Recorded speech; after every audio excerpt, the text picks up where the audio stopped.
Ano mensahe ang kailangan marinig ng mga fire signs, Aries, Leo, Sagittarius nowadays? Within 1 week from now.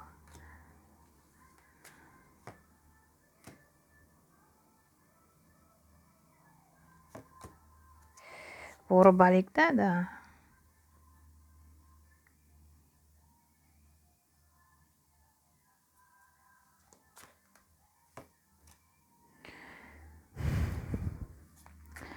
Well, ang dating kasi dito,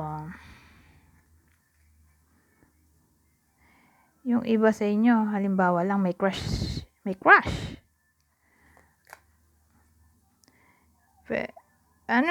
Within 1 week from now, sabihin natin pine-pursue mo tong crush mo. Wala pang result, hindi pa magiging kayo. O sabihin natin hinihintay mo yung crush mo na i-approach ka, ligawan ka. Gumawa siya ng way para maging kayo. Wala pang action na mangyayari mula sa kanya. Sad to say. Pero within 1 week lang naman. Hindi naman to forever.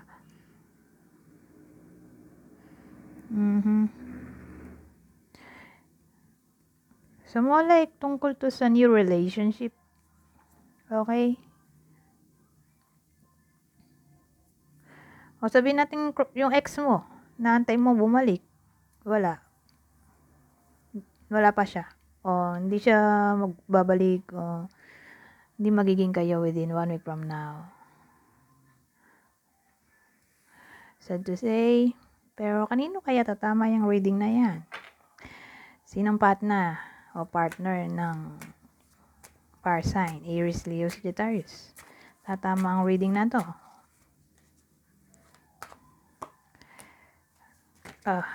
Ano ba to?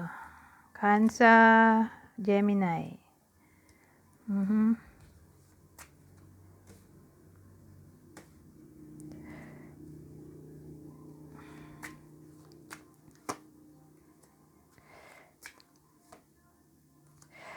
Oh, anyari.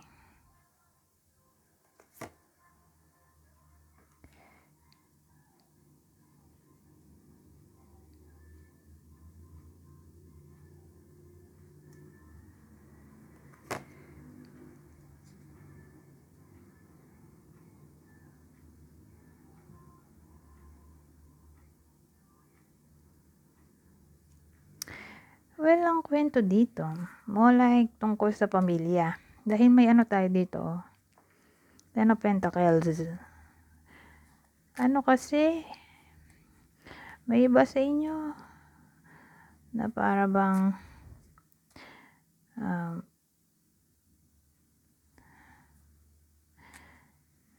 nagpapakatatag. Kasi,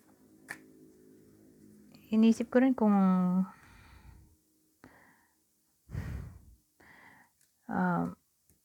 deception ba to sa iba sa inyo na may pamilya o kapamilya nyo mismo to, biological family, mother, father, siblings, na masama sa inyo.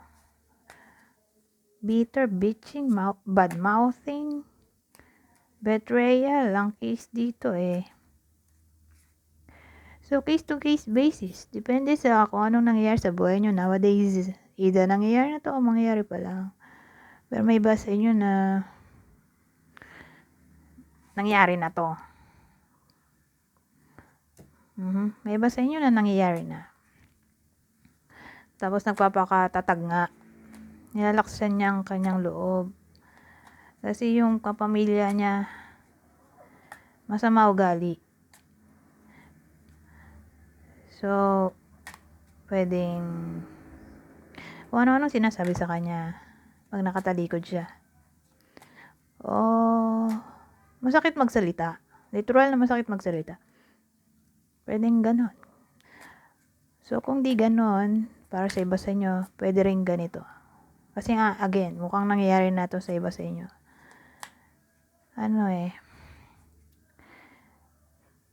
Kanina, 'di ba, tungkol sa biological family. Ngayon, tungkol sa karelasyon mismo.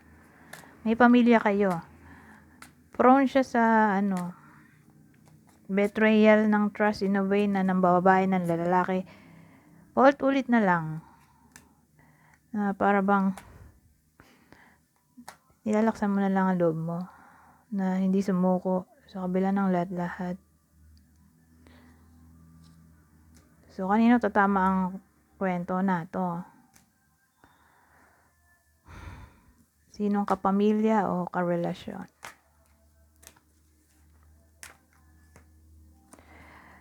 So, meron tayong Aquarius, Pisces dito.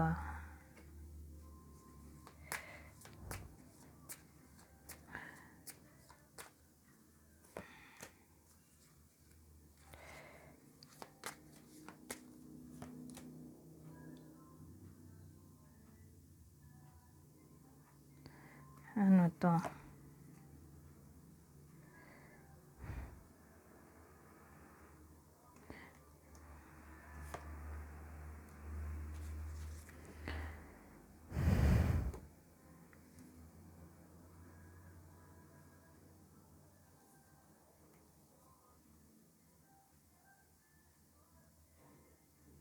Di ko alam na romance din pala to. Queen of Cups, romance din. Kala ko, yung romance Knight of Cups. Pati rin pala Queen of Cups.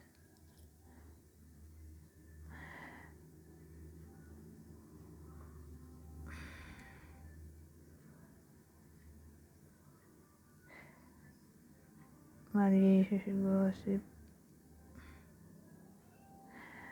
Walang dating kasi dito. May iba sa inyo na parang karugtong lang nito yung kanina. Pero yung kasi kanina 'di ba siya dito sa spread na to, yung isa, yung sabi ko may kapamilya na masama ugali, mabunganga o tawag dito pinagchichismisan siya.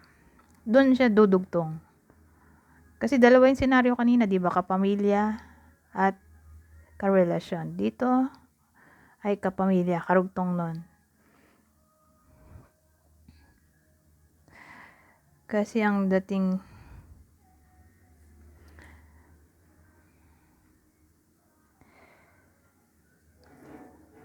tinatanggap lang niya lahat-lahat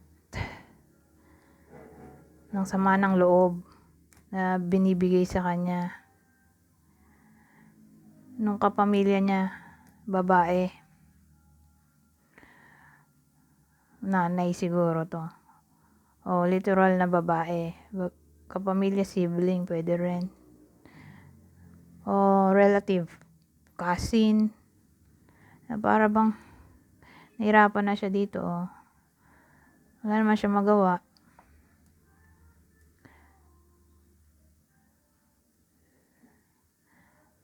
Ang dating kasi minamanipulate siya dito. Maraming gustong mangyari yung nanay niya, siguro kapatid, kamag-anak,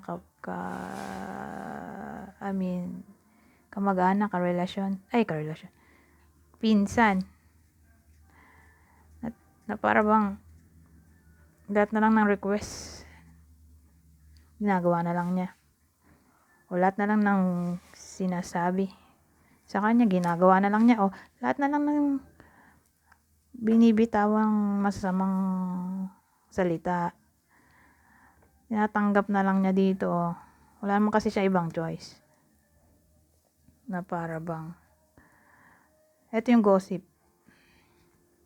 Nahihirapan na yung iba sa inyo. Eto, nanay nga. Nanay, babae. Nanay, kapamilya, kapatid, kamag-anak, pinsan.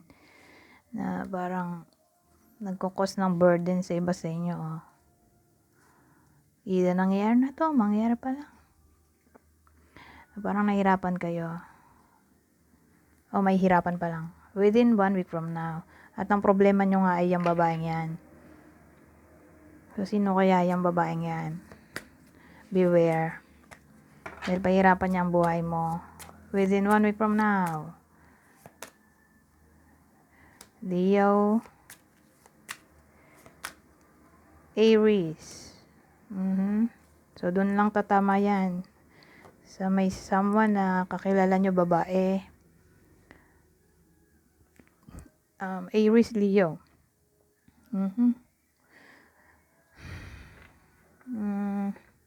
Pwede rin kapitbahay to. Who knows? Ito.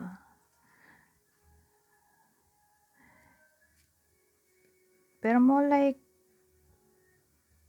kadugo.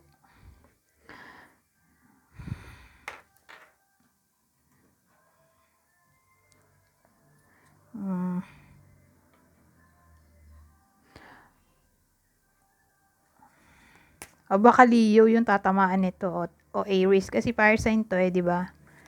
Yung reading natin. So, beware yung Leo at Aries. Baka kayo yung tamaan ng reading na to. O yan yung magpapahirap sa buhay ninyo.